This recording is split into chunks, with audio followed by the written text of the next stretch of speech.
नमस्कार साथियों, कैसे हैं आप लोग। आशा करती हूँ स्वस्थ होंगे, मस्त होंगे। मैं आप सभी का स्वागत करती हूँ आपके अपने चैनल हिंदी भाषा देश की आशा पर। आज हम पढ़ने वाले हैं लेसन नंबर 10th का Hindi English medium, full Hindi है, महाराष्ट्र बोर्ड। स्टार्ट करते हैं। खुला आकाश पूरक पाठ है, गद्य।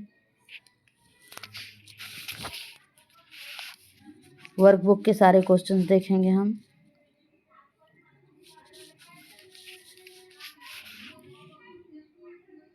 प्रस्तुत पाठ में डायरी विधा का एक पाठ है, जिससे इसमें लेखक ने अपने के साथ नगरों की भीड़ में का जीवन शैली कैसा है उसके बारे में बताया है। कुछ यहाँ पर पद्यांश देखेंगे, गद्यांश देखेंगे। पहला गद्यांश है पाठ्य पुस्तक पेज नंबर 27 से। हमारे अंदर से लेकर के कोशिश में हूँ, यहाँ तक लिया गया है। निर्जीव जिसमें जीवन न हो, रोशनी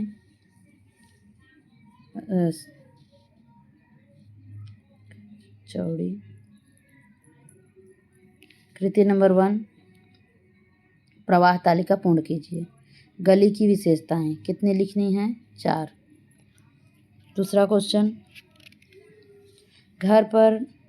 घर से बाहर झांकने पर यह दिखाई देता है, क्या दिखाई देता है वो बताना है। तीसरा क्वेश्चन है कृति पूर्ण कीजिए।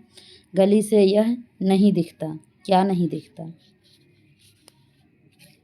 अगला क्वेश्चन चौथा, आकृति पूर्ण कीजिए। चिड़ियों को देखकर लेखक सोचते हैं, क्या सोचते हैं वो बताना है।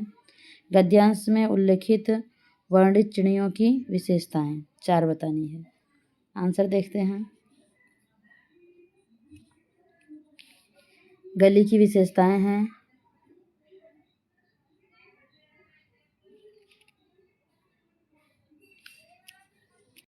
आकाश दिखाई नहीं देता, पेड़ नहीं है, न पेड़ लगाने की जगह है, मकान पर मकान लदे हैं।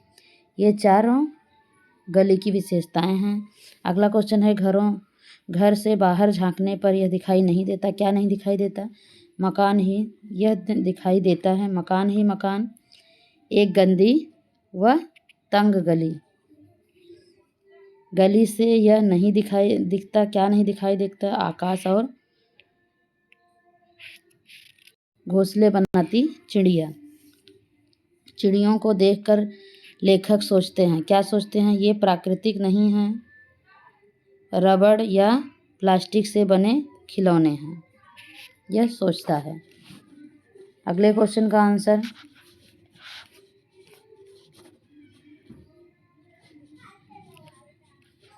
गद्यांश से उल्लिखित वर्णित चिड़ियों की विशेषताएं। पेड़ों पर बैठने वाली, आसमान में न उड़ने वाली, टेलीफोन के तारों पर चुपचाप बैठने वाली, घरों के अंदर घोंसले न बनाने वाली। ये लेखक की कल्पना की उल्लिखित चिड़ियों के बारे में विशेषताएं हैं। सोमत देखेंगे। पक्षियों की घटती संख्या विषय पर 25 से 30 शब्दों में अपने विचार लिखने हैं। पक्षियों की घटती संख्या का उल्लेख मुख्य कारण पेड़ों की अंधाधुंध कटाई है। पक्षी पेड़ों पर घोंसला बनाते थे, पेड़ों का फल खाते थे और पेड़ों की डालियों में मस्त होकर एक डाल से दूसरी डाल पर चहकते थे, फिरते थे। पेड़ों के विनाश का भयंकर परिणाम हुआ है। पेड़ों के फल पक्षियों का मुख्य आहार है। फल उनके लिए दुर्लभ हो गए हैं। उनके अलावा पक्षी खेतों में पाए जाने वाले कीड़ों मकोड़ों को खाकर फसल की रक्षा करते थे, पर कीटनाशक दवाओं के का प्रयोग से वे भी नहीं रहे।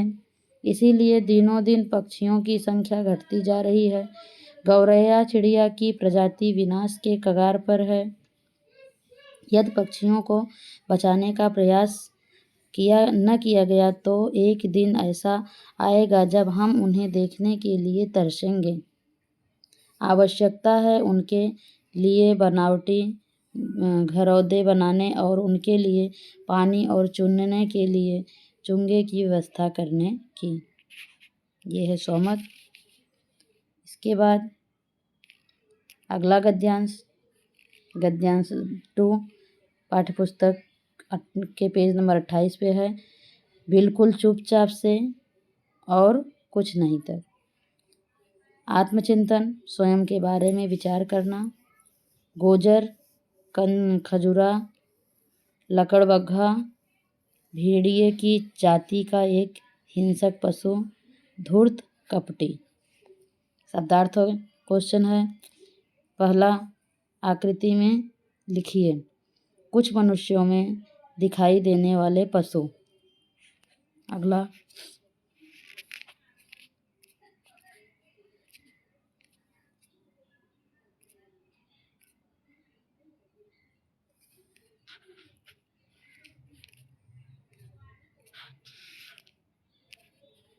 दूसरा क्वेश्चन,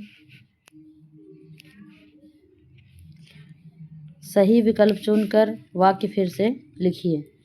बिल्कुल चुपचाप बैठकर सिर्फ से लेकर डैश बारे में सोचने, मेरे अपने सबके, इस यहाँ से भरना है। दूसरों की सोच समझ पर डैश रखें, भरोसा, प्रेम, संदेह।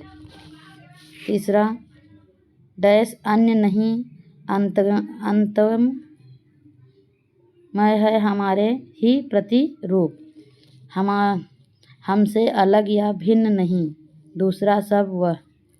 चौथा, डैश तरह सारे मनुष्य केवल मनुष्य होते हैं, कुछ नहीं, इसी उसी किसी।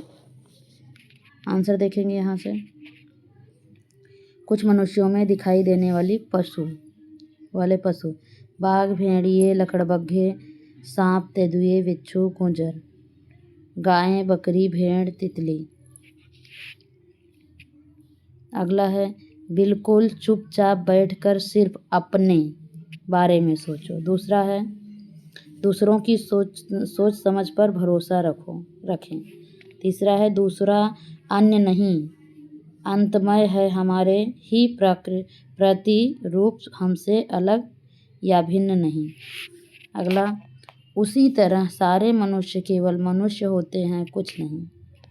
समझ।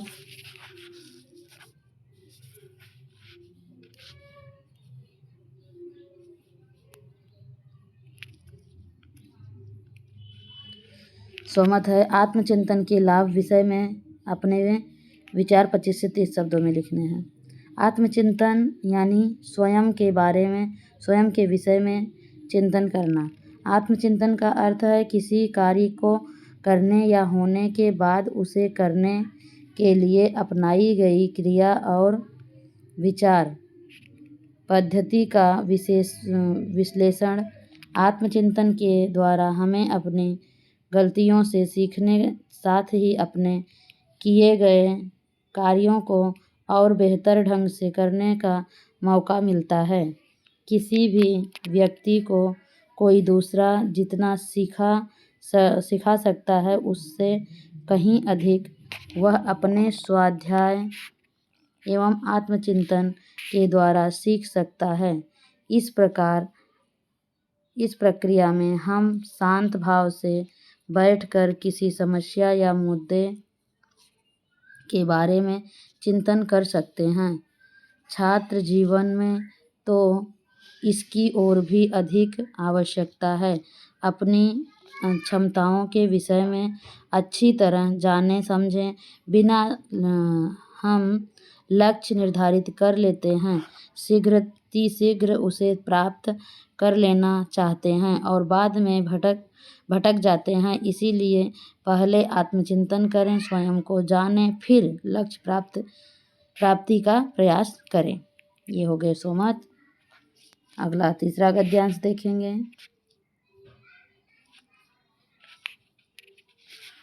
तीसरा गद्यांश है, पृष्ठ क्रमांक 28 से 29 तक है। मुझे जीवन को डैश डैश दूसरे के लिए।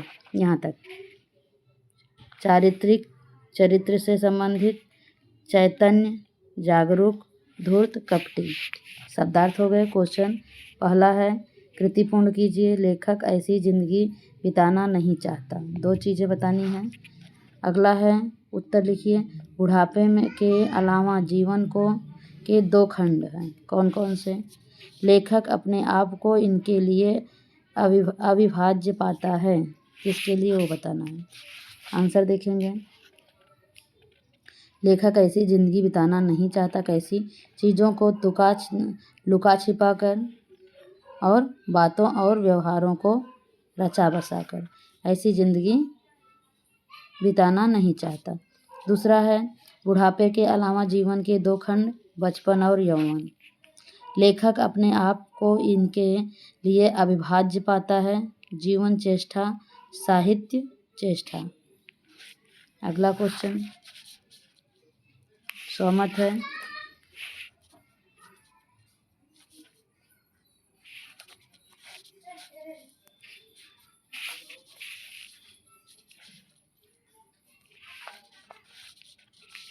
सहमत है। जीवन की सार्थकता के विषय में अपने विचार 25 से 30 शब्दों में लिखने हैं। जीवन की सार्थकता।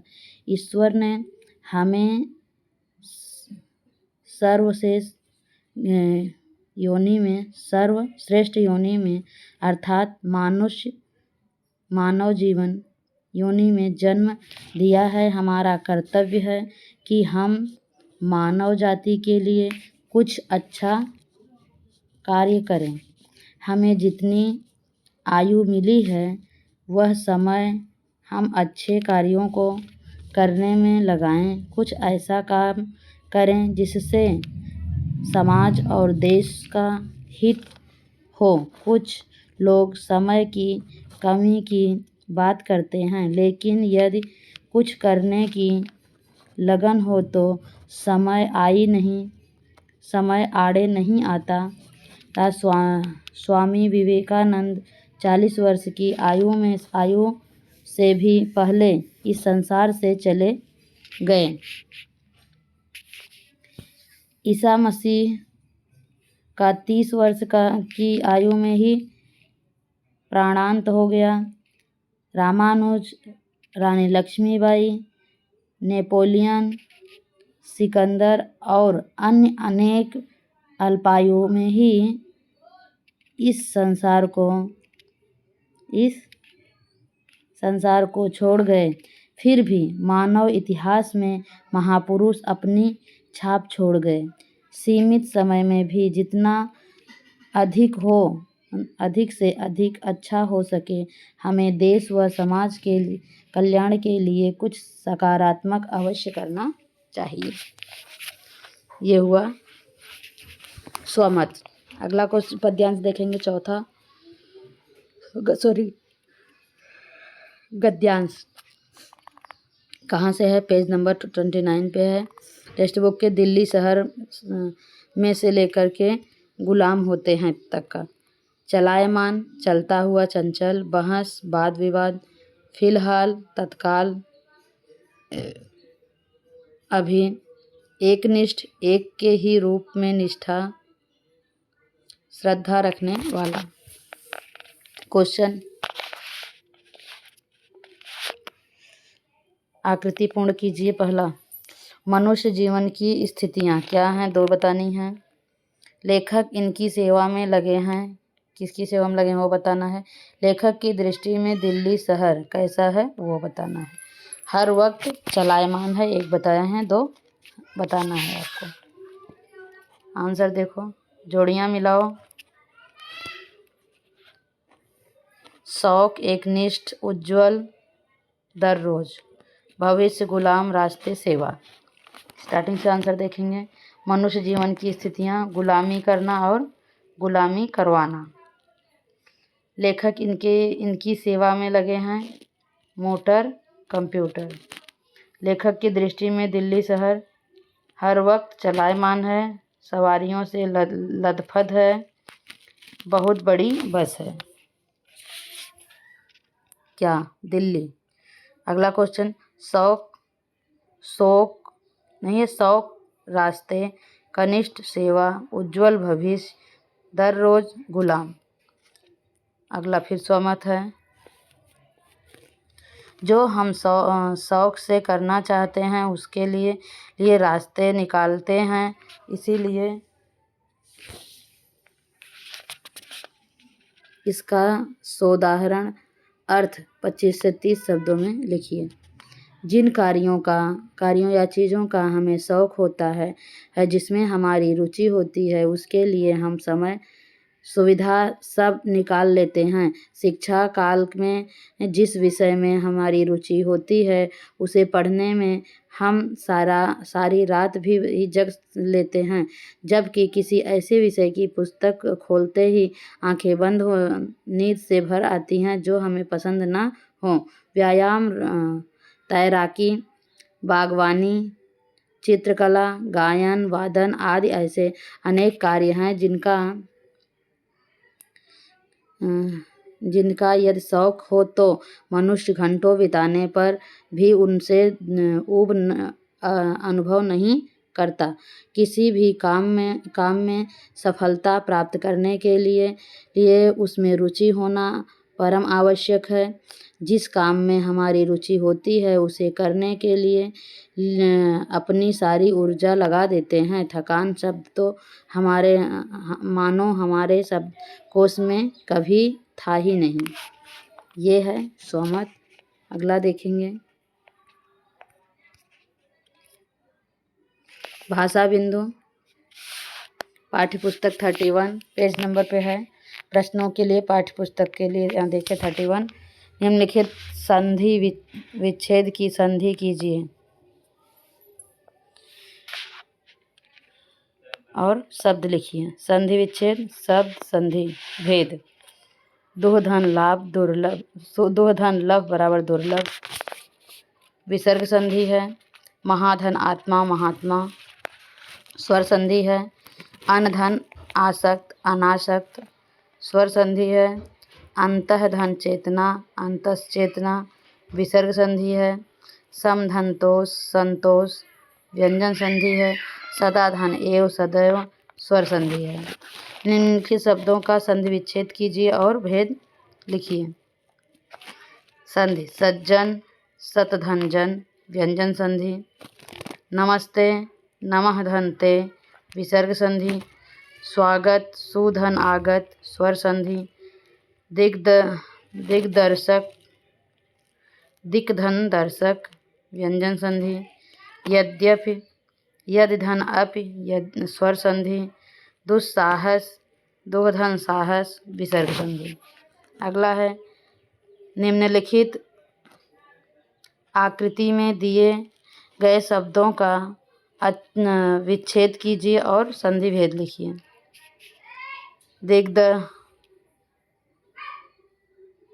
दिग्गज दिक्धन गज। व्यंजन संधि। सप्ताह धन सप्तधन अह। स्वर संधि। निश्चल निधन चल।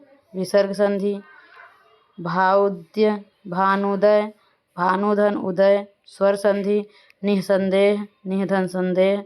विसर्ग संधि। सूर्यास्त सूर्य धन अस्त। स्वर संधि।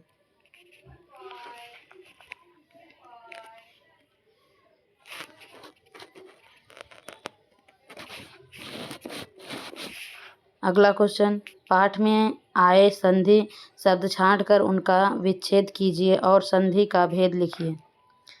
संधि शब्द संधि भेद संधि भेद। संधि विच्छेद संधि भेद। निर्जीव निधन जीव। विसर्ग संधि। संभव समधन भव। व्यंजन संधि। उज्ज्वल उत्धन ज्वल। व्यंजन संधि। ये हमारे संधि के शब्द हैं। 1 से 2 मार्क्स के लिए एग्जाम में ज़रूर आते हैं। इसको अच्छे से तैयारी करो जिससे हमारे पेपर में अच्छे नंबर स्कोर करने में मदद हो सके। आगे है ये पाठ्य पुस्तक की पेज क्रमांक 29 पे दिया है, वहाँ से आप रीड कर सकते हैं। संभाषणीय पृष्ठ क्रमांक 28 पे दिया है। कंप्यूटर इस पृथ्वी पर कल्प वृक्ष के समान है। जीवन का कोई भी ऐसा क्षेत्र नहीं जहाँ इसका महत्व हो सूचना के क्षेत्र में कंप्यूटर के काम अद्भुत प्रकृति आ गई है। इंटरनेट इसकी अनुपम देन है। दुनिया भर की जानकारी हम मिनटों में प्राप्त कर सकते हैं। यह एक सेकंड में 10,000 करोड़ पर गणितीय गणना कर सकता है। चाहे